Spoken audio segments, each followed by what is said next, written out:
बहुत समय पहले की बात है, जब तपस्वी अपने कठिन साधना से आकाश और पृथ्वी को हिला सकते थे। अग्निदेव नामक एक तपस्वी अपने तप में इतना लीन था कि उसने अपनी पूरी जिंदगी किसी न किसी रूप में तपस्या में समर्पित कर दी थी। उसका शरीर बहुत आकर्षक था, उसके चेहरे पर एक दिव्य तेज था और उसकी आंखों में रहस्य और शक्ति का अद्भुत सम्मिलन था। वह जंगल में एकांतवास में तपस्या कर रहा था ताकि वह सर्वशक्तिमान सिद्धि प्राप्त कर सके। उसकी शक्ति से देवलोक में हलचल मच गई। देवताओं को डर था कि यदि अग्निदेव ने पूर्ण सिद्धि प्राप्त कर ली तो उसकी शक्ति ब्रह्मांड की सभी शक्तियों को अपने वश में कर लेगी।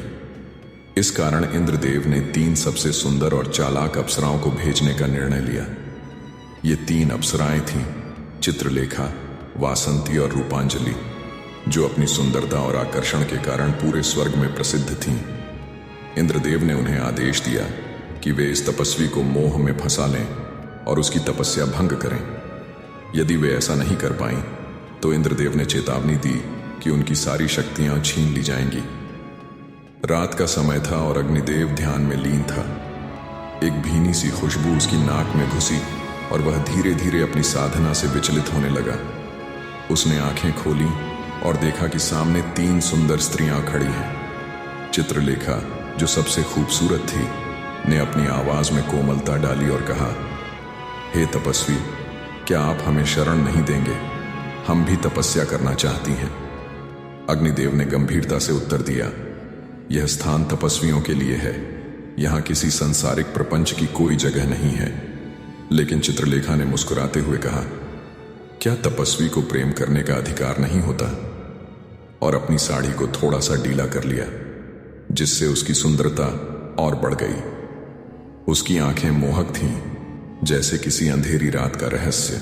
वह दृश्य अग्निदेव के ध्यान को और अधिक भंग कर रहा था। तभी वासंती ने अपनी ओर कदम बढ़ाए और धीरे से उसके कंधे पर हाथ रखा। उसका स्पर्श गर्म और नरम था।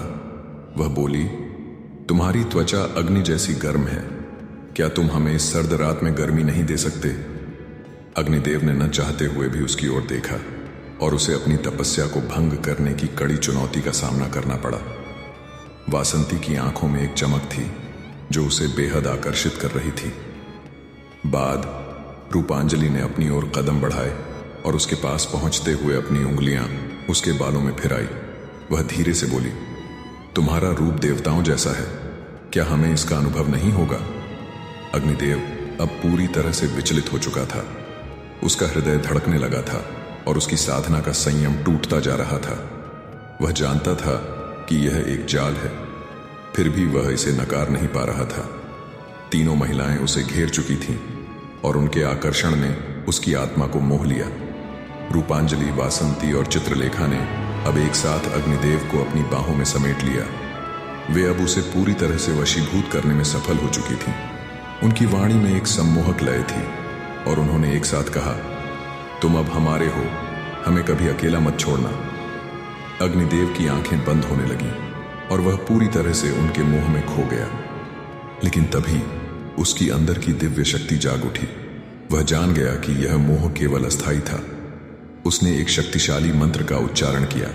अचानक पूरे जंगल में एक तेज आंधी उठी और एक दिव्य प्रकाश उसकी आंखों से फूटा। तीनों स्त्रियां, जो अब तक अपने आकर्षण में पूरी तरह से डूबी हुई थीं, अचानक विलीन हो गईं। उनकी सुंदरता एक क्षण में गायब हो गई और वे अपनी असली अवस्था में वापस आ गईं। असुर अप्सराएं, जो अपनी शक्तियों से मोह फैलाने का काम करती थीं। अग्निदेव ने गहरी सांस ली और उसने कहा, तुमने प्रेम को ठुकराया, अब तुम सदा अकेले रहोगे। तभी आकाश से एक आवाज आई, तुमने मोह को हराया लेकिन प्रेम को ठुकराया, यही तुम्हारा श्राप होगा। अग्निदेव ने अपनी आंखें बंद की। वह अब सिद्ध हो चुका था, लेकिन वह जानता था कि उसने अपनी सबसे महत्वपूर्ण चीज खो दी थी, प्रेम। वासना और प्रेम में अंतर समझो। जो प्रेम को त्याग देता है वह सदा अधूरा रहता है।